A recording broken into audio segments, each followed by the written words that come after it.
Muzayin Arif lahir pada hari Sabtu yang sejuk 24 April 1982 di Darul Istiqomah. Pesantren didirikan kakeknya, Kiai Haji Ahmad Marzuki Hasan, seorang ulama karismatik kelahiran Kabupaten Sinjai, Sulawesi Selatan. Muzayin adalah nama yang berisi doa.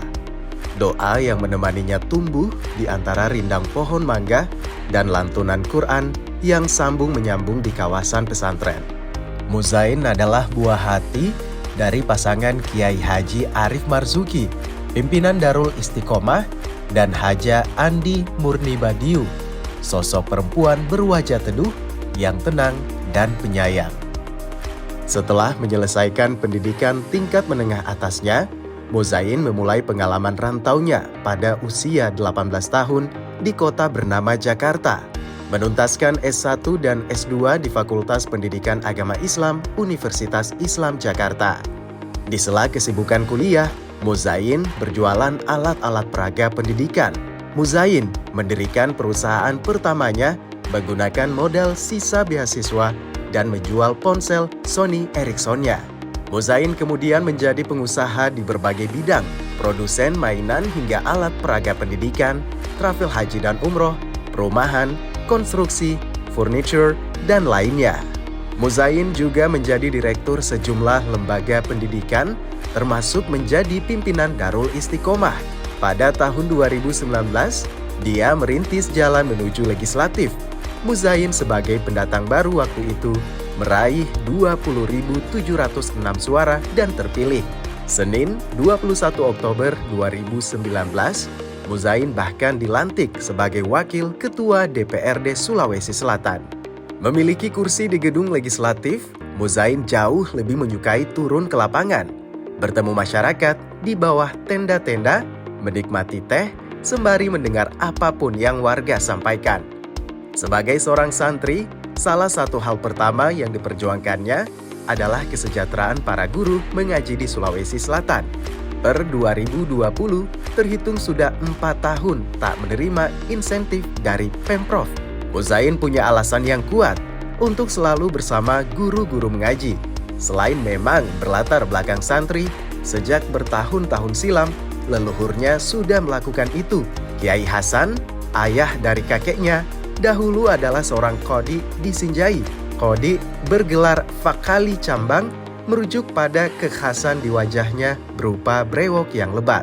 Muzayin pun bertekad untuk memperjuangkan guru mengaji setelah menerima amanah sebagai pimpinan di gedung dewan. Dan penantian itu berujung indah. Total sudah 7.500 guru mengaji yang mendapat insentif hingga hari ini. Ikhtiar yang mendapat apresiasi BKPRMI baik kepengurusan di Sulsel maupun nasional.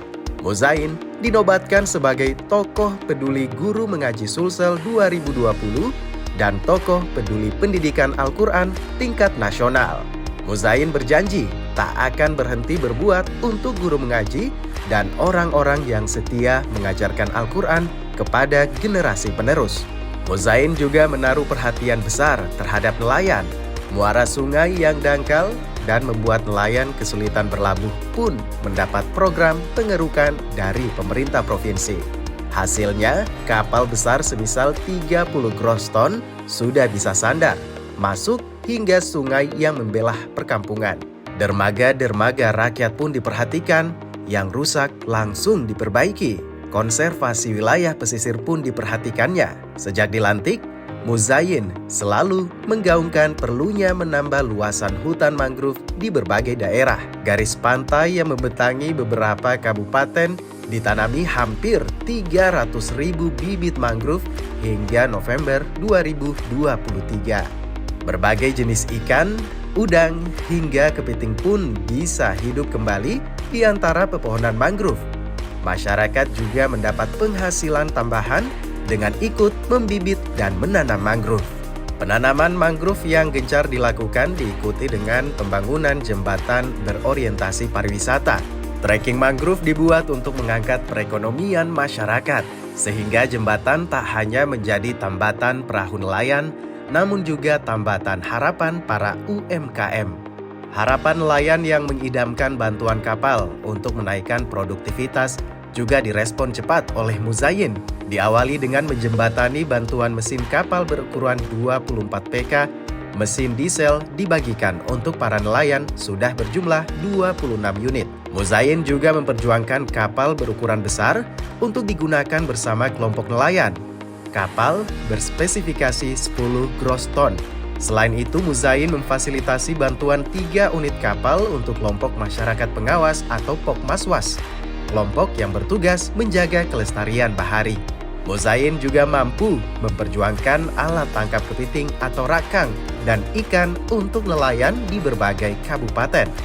Untuk 2023, ada 12.000 rakang yang dibagikan kepada nelayan di berbagai lokasi. Tahun sebelumnya juga ada 12.000 rakang. Ratusan nelayan telah memanfaatkannya. Setiap nelayan rata-rata mendapat 50 hingga 70 rakang. Muzayyin juga memperjuangkan solusi bagi sulitnya pupuk bagi petani. Hasilnya, pemerintah provinsi membagikan pupuk gratis. Bantuan yang diberikan adalah pupuk organik, aman untuk petani dan lahan pertanian. Secara keseluruhan, ada 39.591 botol pupuk lampoko biourin yang dibagikan.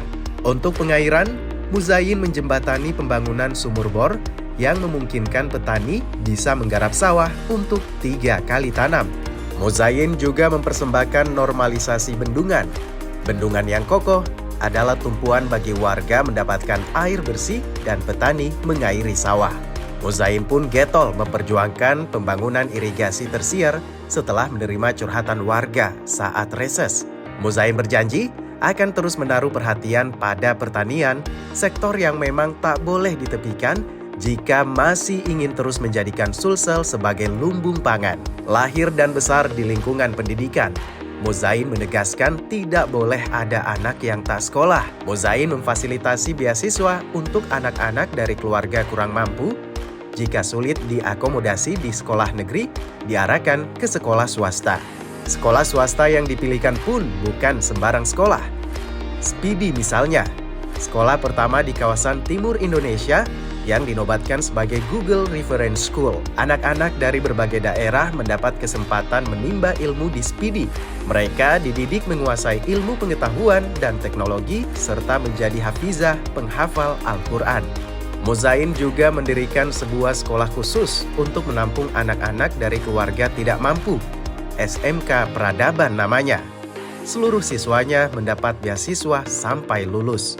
Muzayyin juga memberi banyak beasiswa bagi anak-anak di Karantina Tahfiz Nasional atau KTN, program penghafal Al-Quran 30 juz dalam waktu 1 bulan. Di sisi lain, Muzayyin sadar tidak semua sekolah di daerah terpantau radar pemerintah. Itulah yang membuatnya mengadvokasi sekolah-sekolah mendapat bantuan provinsi. Bantuan miliar rupiah kucur untuk beberapa sekolah, mulai sekolah di kota hingga di wilayah pantai juga pegunungan, dari Maros hingga Sinjai. Lalu untuk masjid, Muzayyin juga berupaya memberi yang terbaik. Bagi dia, masjid adalah tempat healing terbaik, jadi perlu dibuat senyaman mungkin.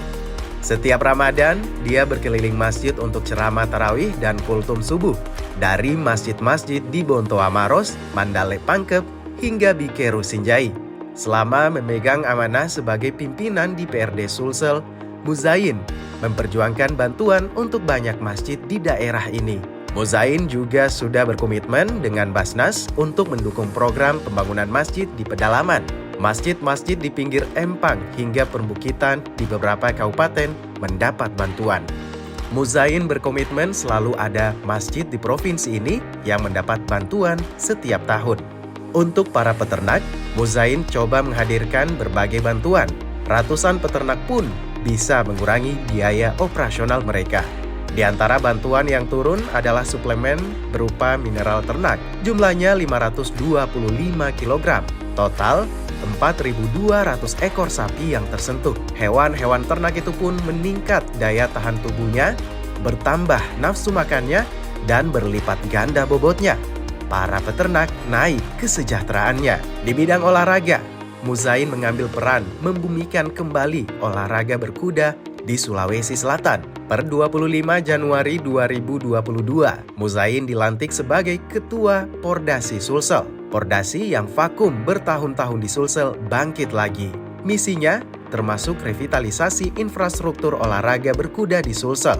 Ada banyak pacuan kuda di provinsi ini, mulai dari pacuan kuda legendaris Parantambung di Makassar dan pacuan kuda di kabupaten semisal Sinjai, Sidrap, hingga Jeneponto.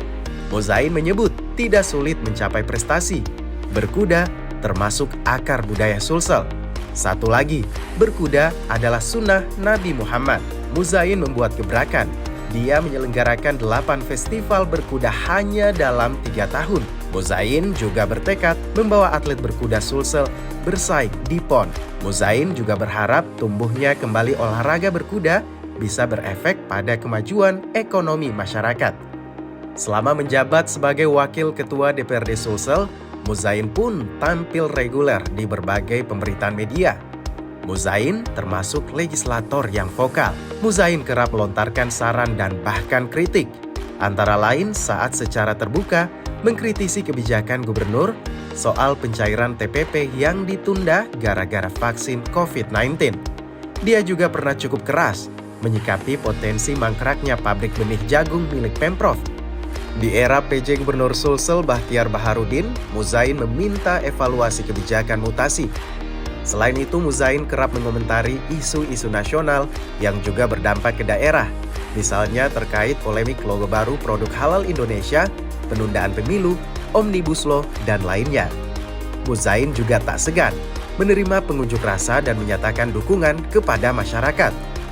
Muzain berkali-kali membawa langsung warga yang mengadu ke DPRD Sulsel ke Jakarta. Muzain bersyukur karena sikap kritisnya selama ini selalu mendapat dukungan dari PKS, partai tempatnya bernaung. PKS malah mendorongnya untuk istiqomah dalam menyuarakan suara rakyat, bahkan ketika situasi politik tampak sedang tidak berpihak sekalipun. Dan bagi Muzain, memang seperti itulah seharusnya seorang legislator menempatkan diri. Wakil rakyat harus senantiasa berpihak ke rakyat, mendengar keluh kesah, dan memperjuangkan kehidupan yang lebih baik untuk mereka.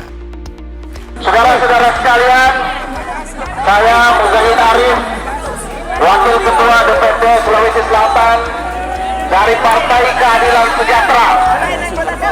Saya ingin menyampaikan apresiasi atas aksi yang teman-teman lakukan pada hari ini.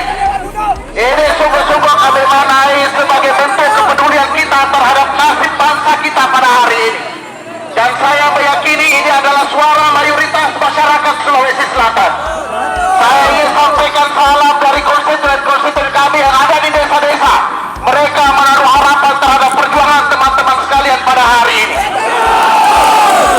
Saya sebagai unsur pimpinan DPRD Sulawesi Selatan dari Partai Keadilan Sejahtera memberi komitmen kepada teman-teman semua bahwa apa yang teman-teman suarakan pada hari ini akan kami sampai teruskan kepada pemerintah pusat yang ada di Jakarta. Kami juga akan membangun koordinasi langsung dengan fraksi kami di DPR RI yang sejak awal sejalan dengan perjuangan teman-teman semua yang ada di Sulawesi Selatan ini.